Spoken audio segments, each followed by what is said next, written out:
अधिकारी तयार होत आहेत त्यांच्या माध्यमातून तरी शिक्षण क्षेत्रातलं पावित्र्य टिकून आहे. मी परवा दोन महिन्यांपूर्वी नाशिकला कार्यक्रमाला गेलो होतो. आमचे निलेश सर, मला नितीन सर तिथे भेटले. त्यांनी सांगितलं, बाबा आमच्या नगरपालिकेचे आमचे शिक्षण अधिकारी आहेत पाटील सर, त्यांनी नवीन उपक्रम राबवला, दप्तर मुक्त शाळा शनिवारच्या दिवशी.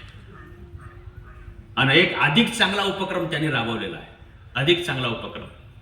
योगाकरण आज ते समोर आहेत, नाहीतर मी याच्यापूर्वी या विषयावर बऱ्याच वेळा बोललो, पण ते काही समोर नव्हते, मला माहिती नव्हतं कोण आहेत म्हणून. पण उपक्रम चांगला वाटला म्हणजे अनेक ठिकाणी शाळांमध्ये व्याख्यानातून सांगितलं.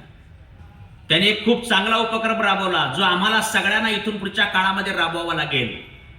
आपल्या घरामधला संध्याकाळी अभ्यासाच्या वेळेच्या काळातला 7 ते 9च्या वेळेमधला टीव्ही काय केला पाहिजे, बंद ठेवला पाहिजे का चालू ठेवला पाहिजे? बंद ठेवला पाहिजे. त्याने तो उपक्रम राबवला आहे. त्यांच्या 5,000पेक्षा अधिक विद्यार्थ्यांपर्यंत, शाळांपर्यंत त्याने तो उपक्रम पोहोचवला आहे.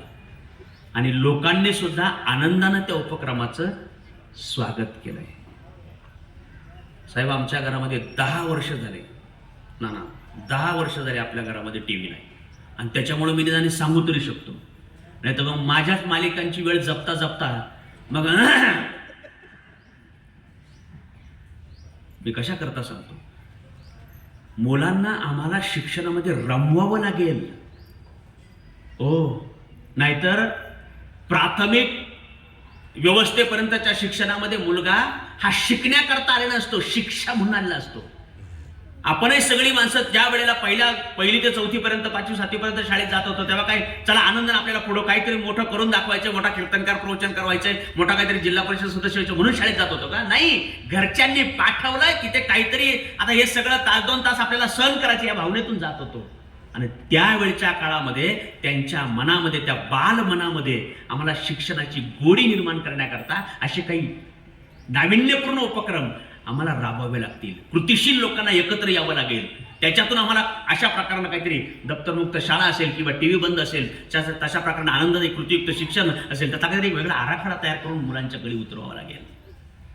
अलीकडच्या काळामध्ये सोशल मीडियाचं जेव्हापासून जास्त प्राबल्य वाढलंय तेव्हापासून हे क्षेत्र त्या ठिकाणी थोडंसं बदनाम व्हायला लागलंय. पूर्वीच्या काळातल्या गुरुजींच्या बद्दल, शिक्षकाच्या बद्दल जो आदर होता, तशा प्रकारचा आदर जो कमी व्हायला लागला तो आम्हाला निर्माण करावा लागेल. शिक्षण व्यवस्थेच्या संबंधाने करावा लागेल आणि विद्यार्थ्यांच्या संबंधाने आम्हाला आदर निर्माण करावा लागेल. दुर्दैवानं त्याचं पावित्र्य जे आहे ते पावित्र्य आम्हाला कमी होताना दिसतंय. त्याच्याकरता समाजातल्या, शैक्षणिक क्षेत्रातल्या चांगल्या लोकांना एकत्र येऊन त्या प्रकारची तशी भूमिका आम्हाला निर्माण करावी लागणार आहे. अलीकडच्या काळामध्ये शिक्षकांच्या पगारावर फार चर्चा होते. सोशल मीडियावर होते, 4 माणसं एकत्र येऊन बसले की लगेच त्यांच्या संबंधानं त्यांच्यामध्ये होते. सगळीकडे पगारावर फार चर्चा होते. मला थोडं समजावून सांगा,